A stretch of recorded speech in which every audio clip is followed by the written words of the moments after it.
Notre Seigneur qui souffrit pour nous. Ésaïe 52, 13 à 53, 9. Voici, mon serviteur prospérera. Il montera, il s'élèvera bien haut. De même qu'il a été pour plusieurs un sujet d'effroi, tant son visage était défiguré, tant son aspect différait de celui des fils de l'homme. De même il sera pour beaucoup de peuples un sujet de joie. Devant lui, des rois fermeront la bouche, car ils verront ce qui ne leur avait point été raconté. Ils apprendront ce qu'ils n'avaient point entendu. Qui a cru à ce qui nous était annoncé? Qui a reconnu le bras de l'Éternel? Il s'est élevé devant lui comme une faible plante, comme un rejeton qui sort d'une terre desséchée.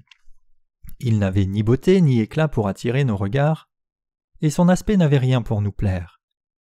Méprisé, abandonné des hommes, homme de douleur habitué à la souffrance, semblable à celui dont on détourne le visage, nous l'avons dédaigné, nous n'avons fait de lui aucun cas.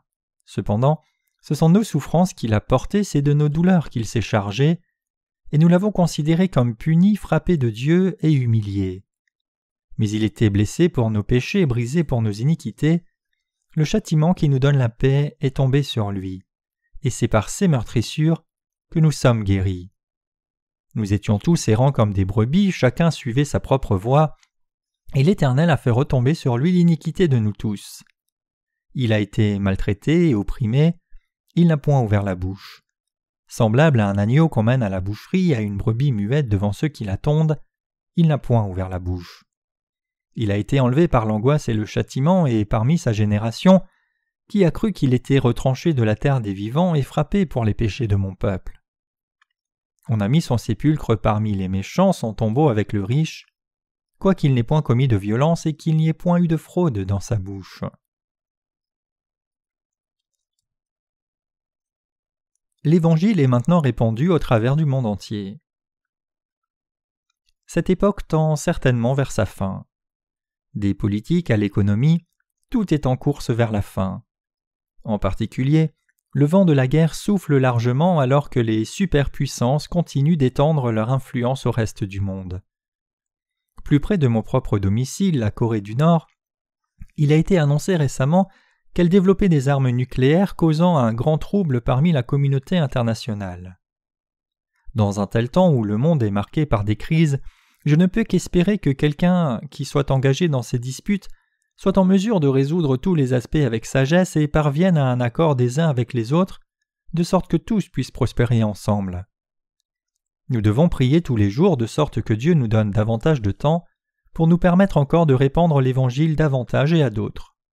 Ce n'est pas parce que j'ai peur de la mort, c'est parce qu'il y a encore des pays où le véritable Évangile n'a pas encore été prêché, et il y a aussi des pays où l'Évangile authentique est maintenant sur le point de fleurir. Mon désir est de continuer de répandre l'Évangile original encore, même s'il pousse et fleurit, car l'Évangile a toujours besoin d'être prêché davantage et à d'autres. Bien sûr, Dieu fait concourir toutes choses au bien, mais ce pourquoi je m'inquiète, c'est que les êtres humains puissent être si stupides. Il y a en effet des gens qui menacent la vie des autres, alors même qu'ils n'ont aucune idée de quand et comment ils feront eux-mêmes face à la mort. Certains d'entre eux vont même jusqu'au point d'essayer de massacrer tout le monde. Je crois que Dieu ordonne certainement les cœurs de tous les dirigeants du monde, et je crois aussi qu'il nous donnera la paix. Dans cette époque, le peuple d'Israël attend encore le Messie promis. Ils doivent réaliser que leur Messie n'est autre que Jésus. Ils doivent reconnaître Jésus comme le Messie qu'ils ont attendu et croire en lui en tant que tel.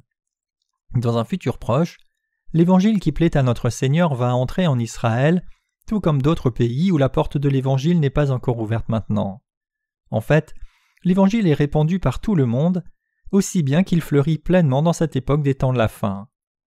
On m'a dit qu'un séminaire théologique au Bangladesh a fait de nos publications en anglais une lecture requise pour ses étudiants afin d'obtenir leur diplôme.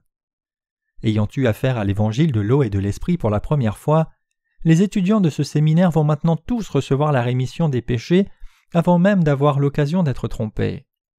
De la même manière, j'espère avant tout que tous les théologiens du monde reçoivent la rémission des péchés en connaissant et croyant l'Évangile de l'eau et l'Esprit.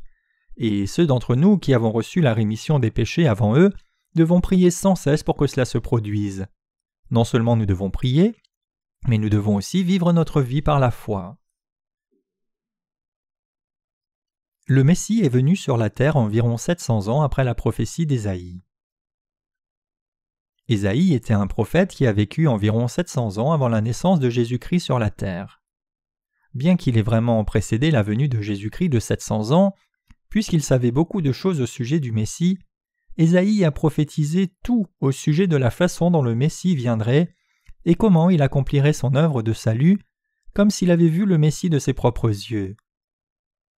À partir d'Ésaïe 52 verset 13 et tout au long des chapitres 53 et 54, Ésaïe a prophétisé continuellement, en détail, sur la façon dont le Messie sauverait l'humanité du péché. C'est simplement merveilleux qu'il ait prophétisé que Jésus-Christ viendrait certainement sur la terre, prendrait tous les péchés par son baptême, verserait son sang à la croix, et par là même apporterait le salut à tous. Et après que 700 ans soient passés depuis la prophétie d'Ésaïe, Jésus-Christ est venu sur la terre et a accompli toutes ses œuvres exactement comme cela avait été prophétisé par Ésaïe. Ésaïe a prophétisé que le Messie viendrait sur la terre et agirait avec sagesse. Comme prophétisé en Ésaïe 52 verset 13, « Voici, mon serviteur prospérera, il montera, il s'élèvera bien haut. » Parce que Jésus-Christ est venu sur la terre dans la chair d'un homme et a pris réellement tous les péchés du monde sur lui par son baptême, il a pu abandonner sa vie sur la croix et par là même être jugé pour tous les péchés de l'humanité entière. Juste comme Ésaïe l'avait prophétisé, tout était sûrement prévu prudemment. À cause de Jésus-Christ, tous les péchés de l'humanité ont certainement disparu et son nom est effectivement devenu très élevé, exalté, élevé, tout en accord avec ce qui avait été prophétisé auparavant. Ce qu'Ésaïe a prophétisé au sujet de Christ est vraiment devenu réel. Cependant, quand notre Seigneur est venu sur la terre, le peuple d'Israël ne l'a pas reconnu. Bien que notre Seigneur soit venu sur la terre et ait pris réellement les péchés du monde, y compris ceux des Israélites, qu'il mourut sur la croix et qu'il ressuscita d'entre les morts, le peuple d'Israël n'a cru ni au baptême du Messie, ni en son sang. En fait, les Israélites n'ont pas reconnu que ce Messie était réellement né dans leur nation et que par son baptême et la croix, il s'était occupé non seulement des péchés des Israélites, mais aussi des péchés de l'humanité tout entière. Ils n'ont pas réalisé que ce Jésus-Christ était bel et bien le Fils de Dieu, le vrai Messie du peuple d'Israël. Les Israélites doivent maintenant réaliser correctement que Jésus est assurément le Messie qu'ils ont attendu pendant toutes ces années. La raison des souffrances de Jésus est de faire disparaître les péchés du monde. Quand Jésus est venu sur cette terre, il a effectivement souffert et affronté l'extrême qu'on ne peut même pas décrire. Comme montré en Ésaïe 53, le Messie avait vraiment l'air d'un homme de douleur. En prenant tous nos péchés, il était grandement affligé, si bien que la Bible nous dit que nous détournerions nos visages de lui. Mais peu ont reconnu Jésus comme le Messie. Parce qu'il était trop affligé par les gens de son époque, beaucoup ont manqué de reconnaître et de croire en Jésus-Christ le Messie comme le Sauveur. Notre Seigneur est assurément venu sur cette terre dans l'obéissance à la volonté du Père, pour accomplir son œuvre de salut de l'humanité de tous les péchés du monde, et pour accomplir cette œuvre, il était grandement oppressé. Ce n'était pas assez pour lui de venir dans ce monde de sa propre création dans la chair d'un homme, qu'il avait fait lui-même à sa propre image, mais il a même été méprisé, ridiculisé, battu, oppressé, si bien que l'Écriture nous dit que nous cacherions nos visages devant lui parce que ce serait trop dur à supporter. Loin d'être révéré comme le Messie sur la terre, il fut traité et oppressé comme s'il était malsain, et son humilité ne peut être décrite avec des mots. Tout comme nous détournons nos visages quand nous voyons quelqu'un qui est profondément humilié et embarrassé, le Messie était oppressé devant ses propres créations, si bien que les Israélites de ce temps ont dérobé leur visage devant lui. Quand Jésus est venu sur la terre, à quoi ressemblait-il? Quand le Messie est venu sur la terre, il ressemblait en fait à une personne tout à fait commune, mais une plante fragile, comme une pousse dans une terre desséchée. Il n'y avait pas grand-chose à en dire, et en d'autres termes, dans son apparence extérieure. En fait, même quand nous comparons notre Seigneur à nous-mêmes, il y avait peu de choses attirantes dans le Messie. L'apparence extérieure de notre Messie était telle qu'il n'y avait rien à en tirer. Quand le Messie est venu sur la terre, il n'y avait sûrement aucune beauté dans son apparence pour que nous le désirions ou révérions. Mais indépendamment de cette apparence comme notre Messie, il agissait prudemment, il a reçu l'imposition des mains de Jean pour prendre nos péchés sur son corps selon le système sacrificiel, il a été crucifié, a versé son sang, est ressuscité des morts et par là même nous a sauvés de tous nos péchés. Parce que ce Messie a pris tous nos péchés sur lui-même en étant baptisé par Jean, il a pu être crucifié et verser son sang pour nous. Comme le dit Ésaïe 53:3, « Méprisé et abandonné des hommes, homme de douleur habitué à la souffrance, semblable à celui dont on détourne le visage, nous l'avons dédaigné, nous n'avons fait de lui aucun cas. » Parce que notre Messie devait venir sur la terre et faire disparaître tous les péchés du monde en recevant l'imposition des mains et en versant son sang, il devait réellement être supprimé d'une certaine façon par le peuple d'Israël et les soldats romains. L'oppression du Messie avait été prophétisée environ 700 ans plus tôt. Le fait que le Messie devait effectivement venir sur cette terre, être baptisé par Jean, verser son sang à la croix et ressusciter des morts, avait déjà été prophétisé par le prophète Ésaïe environ 700 ans avant la naissance de Christ. Comme le prophète Ésaïe avait prophétisé au sujet du Messie qui devait venir, Jésus-Christ est venu sur cette terre exactement comme prophétisé. C'est-à-dire que le Messie Jésus est né d'une vierge dans une mangeoire dans l'humilité, a pris les péchés du monde par son baptême reçu de Jean-Baptiste, est allé à la croix, où il a versé son sang puis est mort pour notre salut, et 3 jours après il est ressuscité d'entre les morts.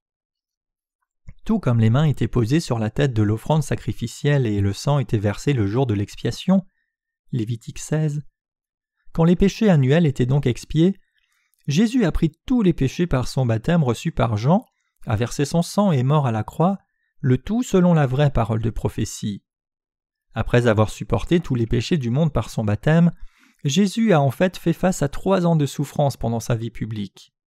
La raison pour laquelle Jésus le Messie a été crucifié, c'est que par son baptême de Jean-Baptiste, tous les péchés du monde ont été transférés sur lui et c'est aussi la raison pour laquelle il a été méprisé, persécuté et oppressé par tous.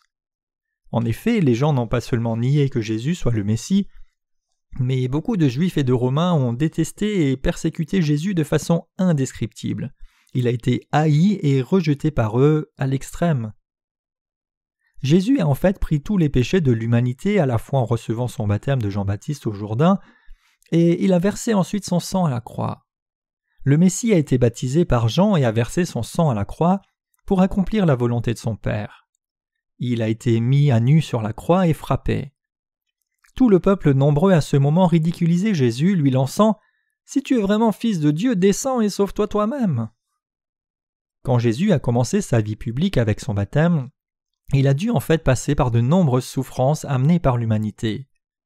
Bien que Jésus-Christ ait réellement pris sur lui le péché du monde par son baptême pour le salut de l'humanité, les gens de son temps, incapables de saisir cela, détestaient Jésus qui était venu comme leur propre Messie, le persécuter continuellement, lui amener de grandes souffrances, le dénoncer et l'insulter. En fait, Jésus le Messie était haï, si bien que l'Écriture nous dit qu'il était traité comme un ver pendant qu'il était sur la terre. C'est sûr, vous n'avez pas idée combien les pharisiens détestaient Jésus. Ces pharisiens ne pouvaient laisser le Messie tranquille car il semblait menacer leur direction et leur popularité. Ainsi, ils détestaient le Messie, essayant toujours de trouver des fautes en lui et n'hésitaient pas à faire toutes sortes d'attaques personnelles contre lui à chaque fois que leur plan échouait. Le Messie était sujet à toutes sortes d'insultes et de dénonciations pleines de haine et de mal. Ésaïe avait donc prophétisé la façon dont le Messie serait oppressé. Nous pouvons ainsi confirmer, à partir des prophéties détaillées du prophète Ésaïe données plus de 700 ans avant la venue du Messie, quel genre de traitement Jésus allait recevoir dans ce monde. Les gens croyaient-ils en Jésus-Christ, le Messie qui est venu par l'eau et le sang? Cependant, indépendamment de cette oppression, Jésus le Messie a accompli et réalisé ses œuvres silencieusement. Le peuple d'Israël et chacun de par le monde doit réaliser et croire que le Messie c'est Jésus-Christ. Pour faire disparaître les péchés des Israélites et de tous les gens du monde, le Messie a reçu le baptême sous la forme de l'imposition des mains, fut en effet crucifié et a donc souffert toutes les oppressions à l'extrême, et en faisant cela, il a parfaitement sauvé les croyants dans son ministère de tous les péchés et il a approuvé la foi des croyants comme entière.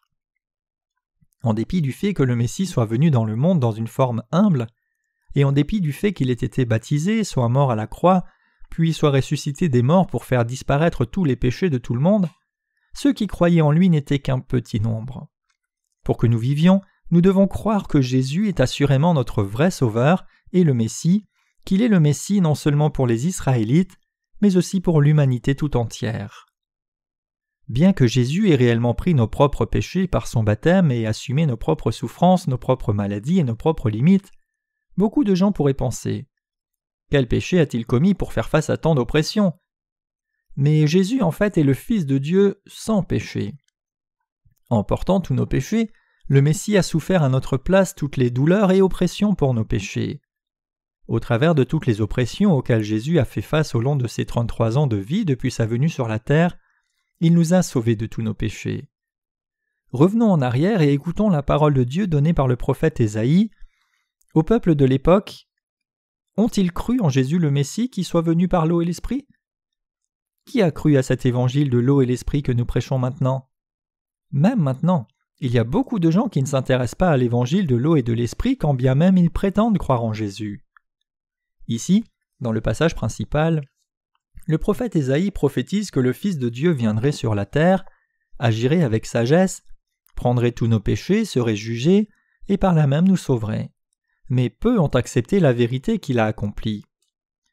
Cependant, je suis sûr qu'à partir de maintenant, tous les peuples de toutes les nations vont reconnaître Jésus-Christ comme le Messie et l'exalter.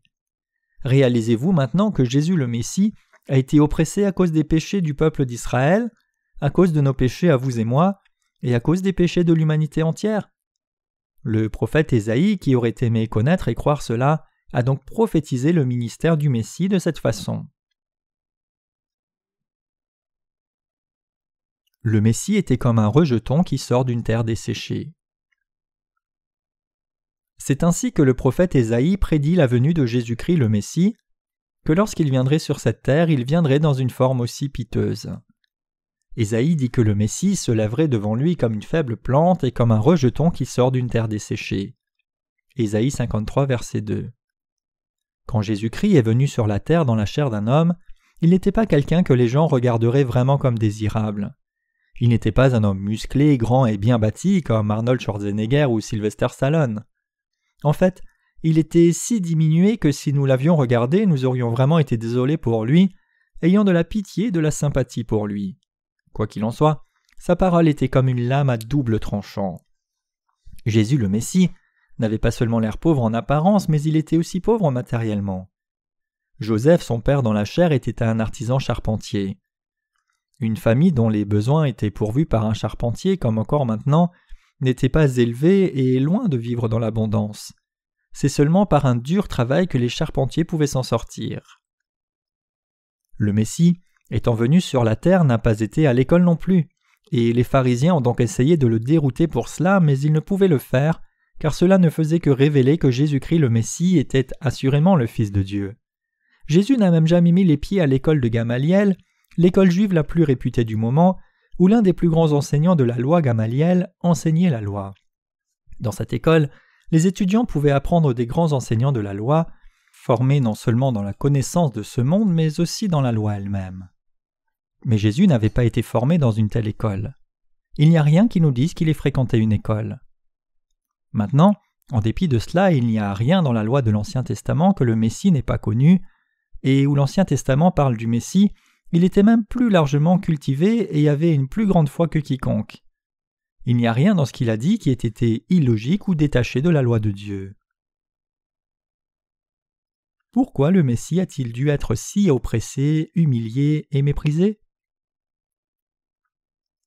Pour devenir réellement le Messie du peuple d'Israël et pour le sauver de tous ses péchés et en faire le peuple de Dieu, notre Messie est venu sur la terre et a fait face volontairement à des souffrances, insultes, dérision et au dédain. Les souffrances et les douleurs que le Messie a vraiment traversées pour le peuple d'Israël étaient extrêmement sacrificielles et oppressantes. L'oppression que le Messie a soufferte pour nous était une si grande souffrance que nous aurions détourné nos visages de lui. Parce que Jésus était le Messie qui devait nous sauver de nos péchés et du jugement, il nous a réellement délivrés de nos péchés, en étant oppressé et méprisé au-delà de toute description devant toutes sortes de personnes. Jésus donc était oppressé dans ce monde.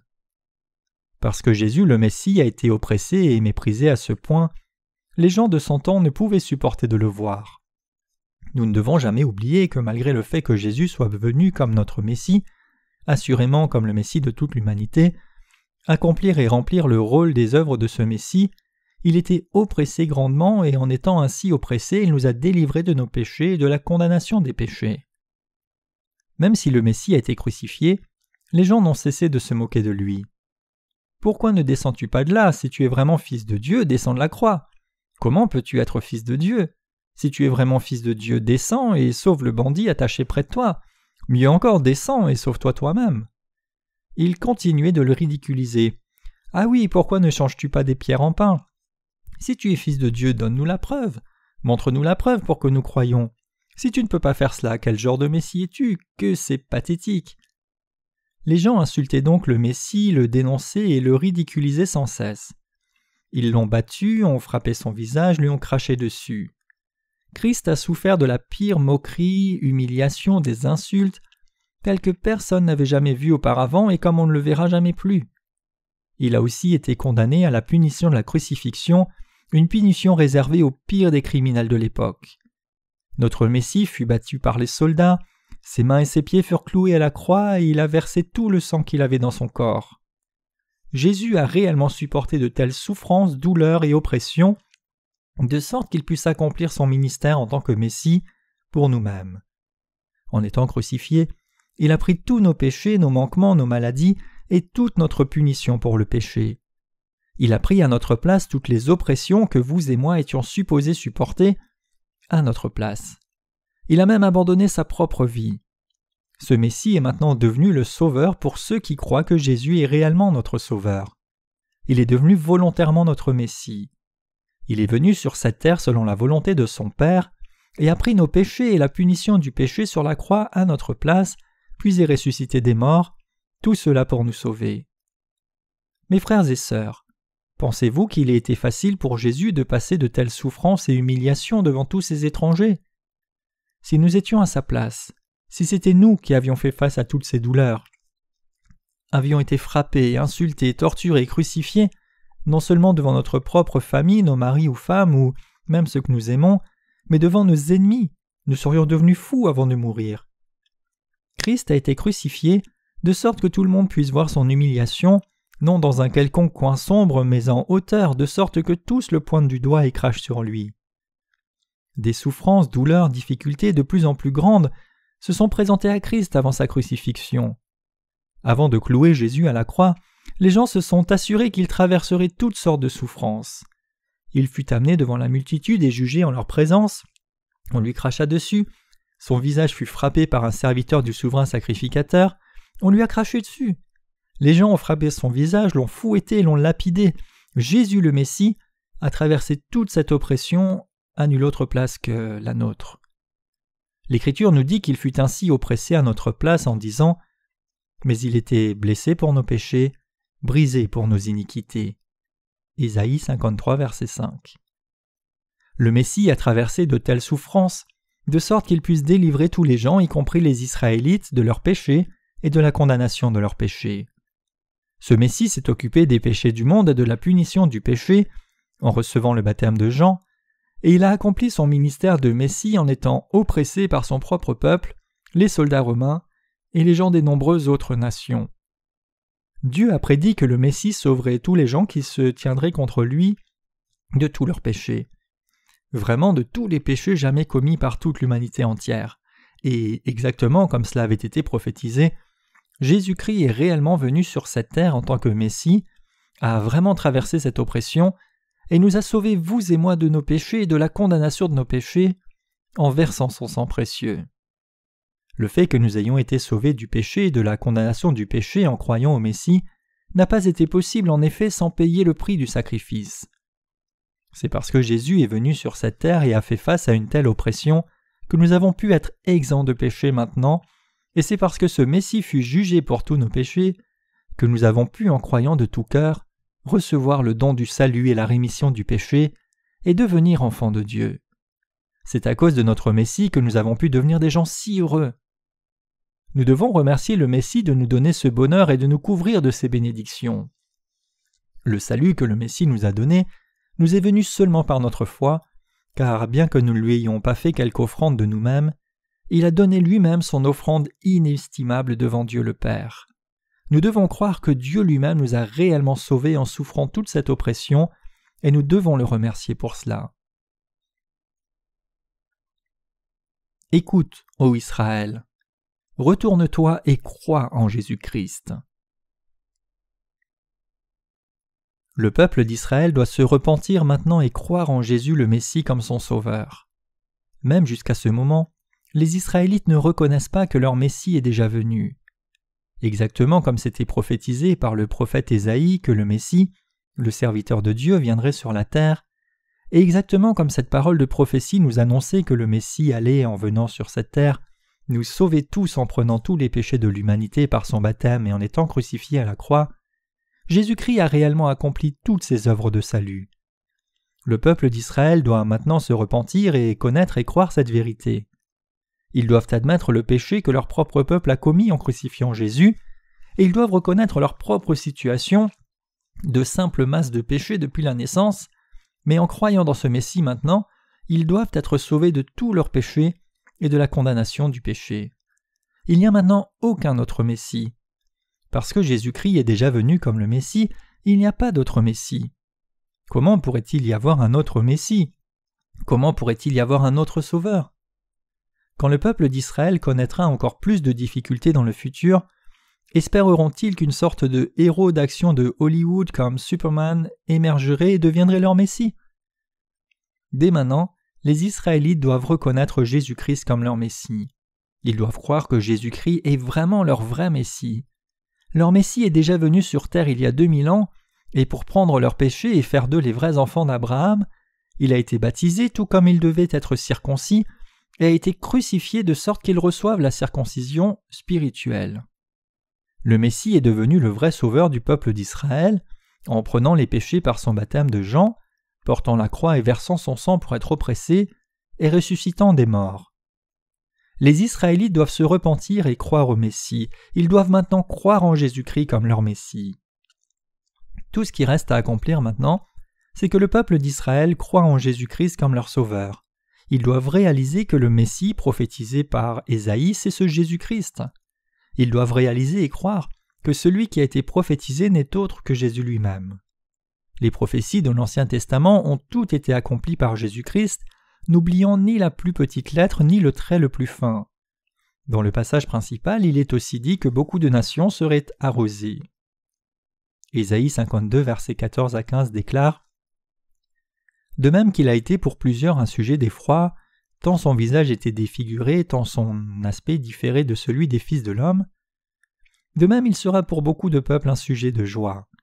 Devant lui des rois fermeront la bouche, car ils verront ce qui ne leur avait point été raconté, ils apprendront ce qu'ils n'avaient point entendu. » En venant sur la terre, Jésus-Christ a fait face à des souffrances qui étaient de loin plus grandes que celles que n'importe quel criminel de ce monde condamné à mort a connues. Il s'est sacrifié lui-même en portant plus de douleur et d'oppression qu'un quelconque criminel de ce monde, tout cela pour faire de l'humanité entière son propre peuple. Il a sauvé son peuple qui recevrait la rémission des péchés en croyant en lui. C'est ainsi qu'il les a sauvés. Les gens entendront les merveilleuses nouvelles du salut qu'ils n'avaient ni entendues ni vues auparavant. Tous ceux qui n'ont pas encore entendu que le Messie était Jésus-Christ vont sûrement l'entendre et y croire ensuite. Jésus est le Messie, qui est venu et qui reviendra. Aujourd'hui, nous approchons des temps de la fin. Ce sera une époque de mort et de tribulation. Ceux qui croient au Messie, cependant, n'ont pas peur de la mort. Au contraire, ils attendent d'autant plus le bonheur du ciel et leur résurrection qui suivra la mort. Le fait que les ténèbres descendent sur le monde signifie que nous, les justes, n'avons pas à être assombris. Quand cet évangile sera définitivement répandu, le Messie reviendra effectivement. Jésus-Christ, notre Messie, est venu dans le monde comme l'agneau de Dieu, comme l'offrande sacrificielle, a laissé son corps être baptisé par Jean et s'est abandonné à la croix.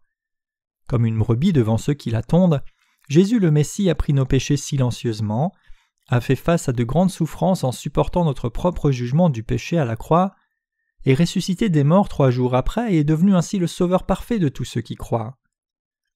Seuls quelques-uns ont connu que Jésus-Christ était le Messie à l'époque. Il y en avait quelques-uns qui ont connu que Jésus-Christ deviendrait notre Messie en étant né dans ce monde il y a environ 2000 ans, attestant l'évangile du royaume pendant 3 ans après son baptême, mourant à la croix puis ressuscitant des morts. Ces quelques-uns qui ont cherché et cru en Dieu ont attesté que notre Seigneur est le vrai Messie qui a accompli toutes ses œuvres. Ces serviteurs de Dieu ont répandu la nouvelle par tout le monde que le Messie nous a sauvés de nos péchés en venant dans le monde et en étant oppressés. Dieu lui-même, en fait, répand l'évangile de l'eau et de l'esprit en permettant aux techniques d'impression d'avancer, en activant l'histoire du monde et en rendant les nations qui prêchent cet évangile fortes et prospères. Jésus est le Messie. Jésus est le Messie. Jésus est le Messie. Si vous croyez en Jésus comme votre Messie, vous serez sauvés. Jésus est le Fils de Dieu. Jésus est le Créateur qui a fait tout l'univers, il est Dieu, il est le Messie, notre Sauveur. Les serviteurs de Dieu ont continué à prêcher aux gens que Jésus est le Messie, et aussi au sujet de son baptême, de sa mort à la croix et de sa résurrection. Peu de jeunesse israélienne avait réalisé qu'il y a 2000 ans, un jeune homme appelé Jésus est venu sur la terre et que lorsqu'il a eu 30 ans, il a pris sur lui les péchés de l'humanité en étant baptisé par Jean. À l'époque, seuls les disciples de Jésus savaient qu'il était le Messie, et cette connaissance a été partagée avec seulement une poignée de gens qui craignaient réellement Dieu. Tout le reste resta inconscient de cette vérité. En tout et pour tout, il y avait environ 500 saints. 1 Corinthiens 15, verset 6, dans cette nation d'Israël qui savait que le Messie avait porté le péché du monde à la croix, qu'il y était mort et qu'il était ressuscité des morts. Tous les autres n'en avaient pas idée. Le 50e jour après la mort de Jésus-Christ et sa résurrection, le Saint-Esprit est réellement descendu sur ses disciples. Quand les disciples de Christ étaient en train de prier dans une chambre haute, le Saint-Esprit est descendu sur eux, les faisant parler en langue et attester que le Messie est Jésus-Christ. Ensuite, ces disciples, n'ayant pas peur de la mort, ont attesté fortement « Jésus est le Messie est notre Sauveur, Jésus ressuscité est notre Messie ». Beaucoup de gens alors se sont mis à croire à ce moment-là. Au travers de Jésus le Messie, Dieu nous a réellement sauvés, vous et moi, de tous nos péchés et de la condamnation du péché. Parce qu'il a souffert une si grande oppression pour nous sauver de nos péchés et du jugement, nous devons absolument croire en lui. Ceux qui ne croient pas doivent tous se repentir, se retourner et croire aussi, et nous devons tous répandre cette vérité avec foi. Le peuple d'Israël, en fait, est dans la crainte maintenant dans une situation extrêmement tendue. C'est pourquoi ils doivent entendre cette parole du tabernacle que Dieu leur a réellement donnée. Nous aussi sommes maintenant en train d'entrer dans les temps de la fin. L'évangile de l'eau et de l'esprit manifesté dans le système sacrificiel du tabernacle fera certainement son chemin vers le peuple d'Israël. Eux aussi en viendront à croire que Jésus-Christ est assurément le Messie dont Dieu leur avait parlé. Dieu avait déjà parlé au peuple d'Israël au sujet du système sacrificiel, et ils ont cru. En effet, ils désirent toujours faire des offrandes à Dieu selon ce système sacrificiel du tabernacle. Parmi les Israélites, il y a encore des fondamentalistes qui vivent dans le désert. Maintenant encore, ces gens vivent dans le désert en faisant des offrandes de cette façon.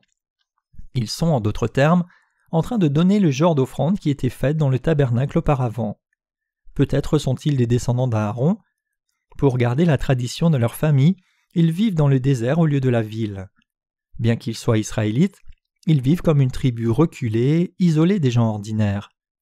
À ces gens aussi, nous devons prêcher la parole du tabernacle, selon laquelle le Messie est déjà venu vers nous et nous a sauvés selon notre foi. Nous devons remercier Jésus d'être venu sur la terre, pour être ainsi oppressé, pour être jugé à notre place, tout cela pour nous sauver, vous et moi, comme notre Sauveur, de nos péchés et de la condamnation du péché. L'amour est aussi fort que la mort, la jalousie aussi cruelle que le séjour des morts. Le fait que nous ayons en effet été sauvés de tous nos péchés et du jugement du péché ne s'est pas réalisé par hasard, comme si c'était venu par une livraison accidentelle de courrier. Notre salut n'est pas une espèce de chaîne de courrier qui nous dit que nous devons faire suivre à plus de 20 personnes sans quoi nous serions condamnés. Notre salut de la rémission des péchés n'est pas non plus comme un de ces nombreux tracts annonçant la vente de pizzas 2 pour le prix d'une, où nous pouvons passer un coup de fil et remplir notre estomac jusqu'à ce que nos cœurs soient contents.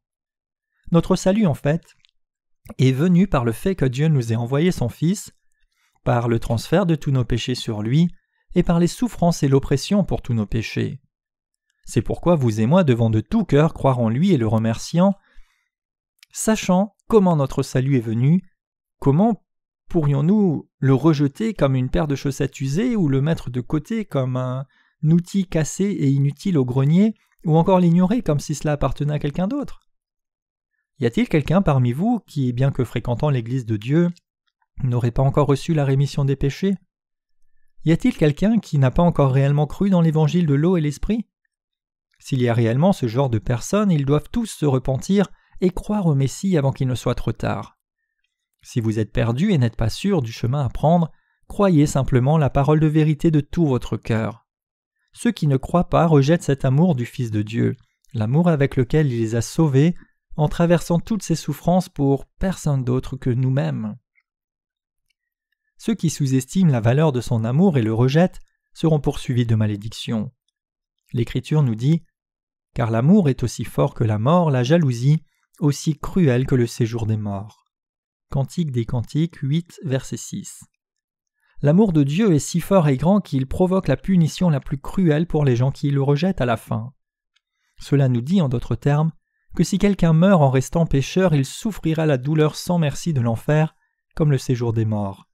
La haine est aussi cruelle que le séjour des morts. Quand le Messie vous a tant aimé, quand il a ainsi été baptisé, a versé son propre sang et a souffert toutes sortes d'oppressions, tout cela juste pour vous sauver, si vous ne croyez pas dans cet amour et le rejetez, vous allez certainement souffrir cette douleur cruelle. Ce n'est rien d'autre que l'enfer. Dieu dit ainsi, et comme il est réservé aux hommes de mourir une fois après quoi vient le jugement, Hébreux 9, verset 27. Quand nous mourrons, notre chair peut finir, mais devant Dieu ce n'est pas la fin pour nous. Pour piétiner cruellement ceux qui rejettent l'amour de Dieu, Dieu les a fait vivre pour toujours et ne jamais mourir, et il leur amènera des souffrances sans merci. En d'autres termes, il les mettra vraiment dans le feu brûlant pour toujours, et les fera souffrir toutes ces douleurs sans cesse, sans fin, pour toujours et à jamais. Cette souffrance cruelle n'est autre que la haine cruelle de Dieu. Pensez-vous que Dieu ne soit pas capable d'être amené à faire une chose pareille? N'oubliez pas que rien n'est impossible à Dieu. L'amour grand et infini de Dieu, en souffrant lui-même à notre place, nous a sauvés de toutes nos malédictions, tous nos péchés et toute notre condamnation. Ce qui peut résoudre tous vos problèmes, c'est cet amour du Messie. Assurément, il n'y a rien qui soit plus grand que l'amour du Messie. Sans la foi dans ce Messie, l'amour de Dieu ne peut être à nous. Cet amour nous est donné uniquement par ce Dieu, celui qui est venu, notre Messie, et c'est son Père qui nous l'a envoyé. Le Dieu Tout-Puissant, Trinitaire, nous a aimés de cette manière et nous a ainsi sauvés de nos péchés et de la condamnation. C'est pourquoi nous devons croire au Messie, nous devons le remercier, nous devons lui donner la gloire et nous devons être satisfaits par notre foi dans ce Messie. Quelle reconnaissance y a-t-il de ce que le Messie nous ait donné l'évangile de l'eau et de l'esprit? Si quelqu'un ne sait pas combien cet amour est inestimable, comment il ne peut être échangé contre quoi que ce soit dans le monde, ce doit certainement être l'une des personnes les plus ignorantes et stupides. Par quelle souffrance terrible et affliction notre Seigneur est-il passé pour nous? Parce que nous sommes si reconnaissants pour son amour, bien que nous soyons insuffisants, nous consacrons toujours toutes les forces qui nous restent à répandre cet amour à ceux qui en sont encore ignorants. Pour faire de telles œuvres de Dieu, nous devons aussi faire face à des difficultés et des souffrances. Nous ne pouvons semer pour prospérer pour nous-mêmes seulement. Si nous avons été vraiment sauvés en recevant son amour de sacrifice et en étant revêtus par lui, nous devons aussi partager cet amour avec les autres. Exactement comme Jésus-Christ a fait face à toutes ces souffrances pour faire disparaître nos péchés, non par l'amour de la chair mais par son amour vrai, nous devons aussi faire ces œuvres dans la foi, embrassant volontairement les difficultés, l'oppression, la haine, les souffrances et le mépris, si cela permet à d'autres de recevoir aussi la rémission de leurs péchés. Nous devons souffrir cette haine au nom de l'amour. Si vous et moi avons réellement reçu la rémission des péchés, alors je crois qu'un tel amour se trouve réellement dans nos cœurs. Et ceux qui sont nés de nouveau, qui savent vraiment qui ils étaient avant et quelle est la grandeur et la force de l'amour de Jésus dans le salut, portent du fruit. ceux qui sont sauvés sont les arbres qui portent les fruits du salut, car on reconnaît un arbre à ses fruits. Matthieu 12, verset 33. Avant que vous n'ayez été sauvés, vous étiez complètement immergés dans vos péchés et vous ne pouviez même pas vous plaindre si vous étiez jetés en enfer. Maintenant que vous avez cru que Dieu est devenu votre sauveur en venant sur la terre dans la chair d'un homme, et en étant oppressé à votre place, et qu'en souffrant il vous a sauvés de vos péchés et du jugement, alors que vous croyez ainsi, vous avez été sauvés. Si vous avez réellement reçu cet amour, alors vous et moi devons certainement avoir des cœurs qui désirent vivre pour les autres. Si quelqu'un n'a pas un tel cœur, alors il n'a pas reçu la rémission des péchés. Pour être exact, cette personne ne fait que prétendre avoir reçu la rémission des péchés. Exactement comme Christ a fait face à toutes ses souffrances et nous a sauvés de tous nos péchés et du jugement parce qu'il nous a aimés, si nous avons vraiment été sauvés en croyant dans cet amour, alors cet amour se trouve aussi dans nos propres cœurs. Pourquoi ? Parce que Christ vit maintenant dans nos cœurs. Comme il a été oppressé à notre place et nous a aimés, nous devons aussi désirer vivre pour les autres et faire face à des difficultés à leur place. Parce que ceux d'entre nous qui ont reçu la rémission des péchés n'ont plus aucun péché dans leur cœur, nos cœurs ont été entièrement transformés, devenant comme le cœur de Jésus-Christ. Je remercie Jésus-Christ d'être venu sur cette terre, d'avoir été baptisé et d'avoir versé son sang à la croix, d'avoir embrassé toutes ses souffrances à notre place, et d'être par là même devenu notre Messie, qui nous a délivrés de tous nos péchés.